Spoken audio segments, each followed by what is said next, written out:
Nagtataka ka ba kung ano talaga ang nangyari sa misteryosong bundok na yon kung saan para bang tumigil ang oras at nagtagpo ang langit at lupa? Bakit sina Moises at Elias, mga pangunahing tauhan sa nakaraang mga kwento ng Biblia, ang napili upang magpakita kasama ni Jesus sa kakaibang tanawin sa bundok ng Transfigurasyon? Ang mga tanong na ito ay hindi lamang bunga ng simpleng pagtataka, kundi nagdadala rin ng malalim na kahulugan at mga paghahayag mula sa Diyos. Sa pag-aaral natin sa kwento ng bundok ng Transfigurasyon, matutuklasan natin ang isang kaganapan na hindi lamang sumusubok sa ating pangunawa, kundi nagpapakita rin ng makalangit na mensahe. Sa video na ito, lalim-lalim natin itong tatalakayin, bawat detalye, upang maunawaan natin ang nais ipahayag ng Diyos sa makalangit na pagkikita na ito. Ang mga pangyayari sa bundok na iyon ay hindi lamang saksi para kina Pedro, Santiago, at Juan, kundi isinulat din ito upang ang mga susunod na henerasyon, tulad natin ngayon, ay matuto at lumalim pa ang kanilang pananampalataya. Ang bundok ng Transfigurasyon ay imbitasyon sa atin na tukuyin ang pagtatagpo ng Diyos at tao, ang nagdaang mga hula at ang kasalukuyang kaligtasan. Kung ikaw ay na-excite at gustong malaman pa ang misteryo ng bundok na ito, nasa tamang lugar ka. Handa ka na bang sumama sa ating paglalakbay ng mga natuklasan?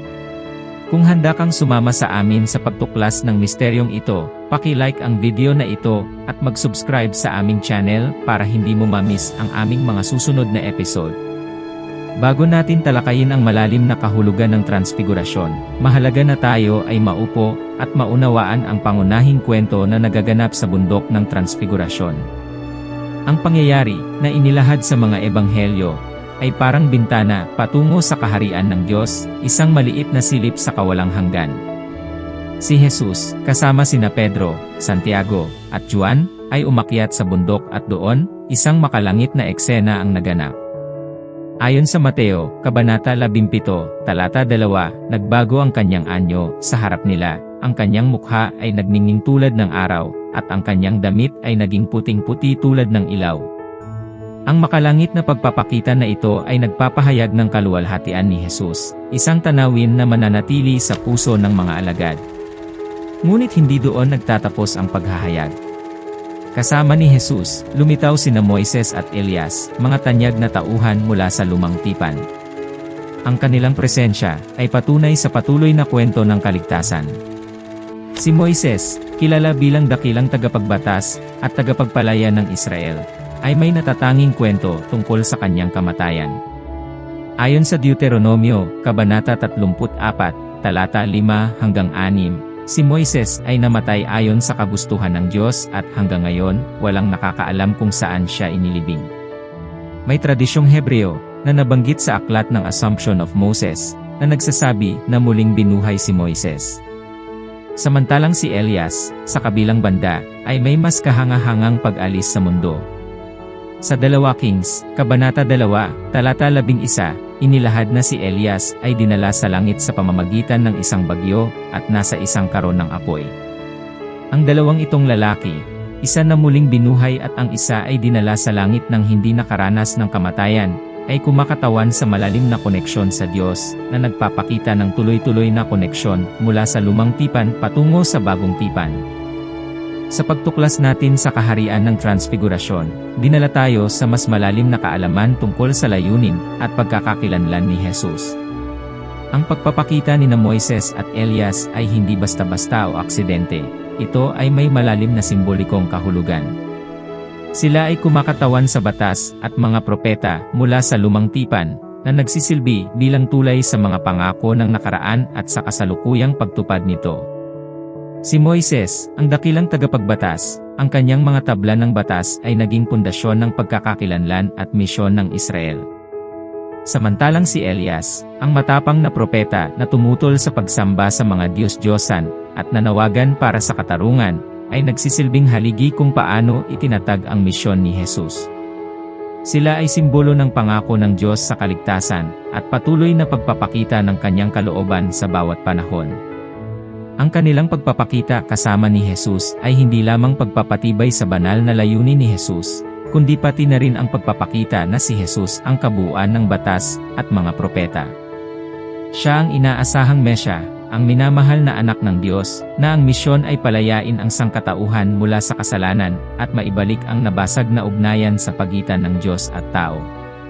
Bagaman hindi detalyado sa mga ebanghelyo, ang pag-uusap sa pagitan nina Jesus, Moises, at Elias ay binanggit sa Lucas, Kabanata 9, talata 31, kung saan sinasabi nila ang paglisan ni Jesus na magaganap sa Jerusalem.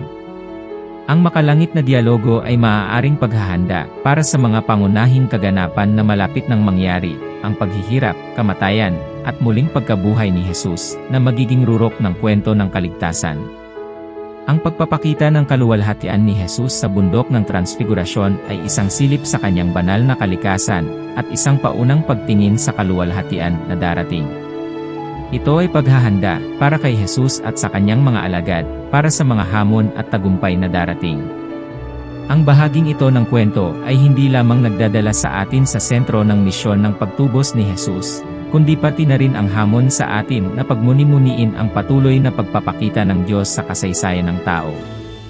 Ang Transfigurasyon ay tulay sa pagitan ng pangako at pagtupad, sa pagitan ng paghihintay at pagkamit, na nag-aanyaya sa atin na magpakalalim pa sa pag-unawa sa mapagpalayang pag-ibig ng Diyos at sa imbitasyon na maging bahagi ng kanyang kwento ng kaligtasan.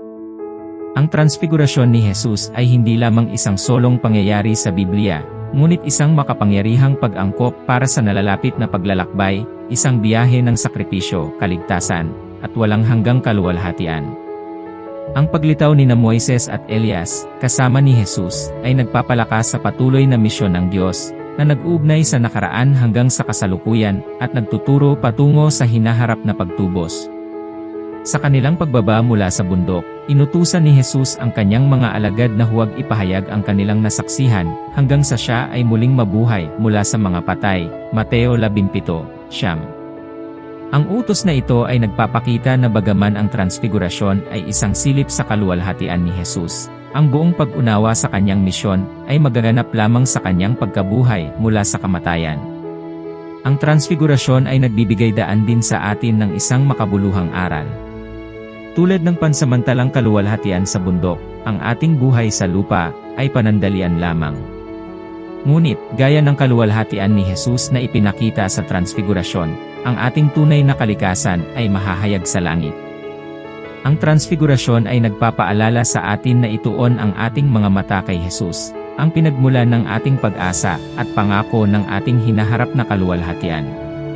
Ang mensahe ng Transfigurasyon ay malinaw: si Jesus ay ang minamahal na anak ng Diyos, ang pagtupad sa batas at mga propeta. Siya ang pinagkukunan ng ating kaligtasan at pag-asa ng ating kaluwalhatian. Ituon ang iyong mga mata sa Kanya, at hindi ka bibigo. Sa wakas, ang Transfigurasyon ay isang pagsilip sa kaharian ng Diyos, isang paanyaya na pagmuni-muniin ang pangako ng Diyos ng kaligtasan at pagbabalik loob.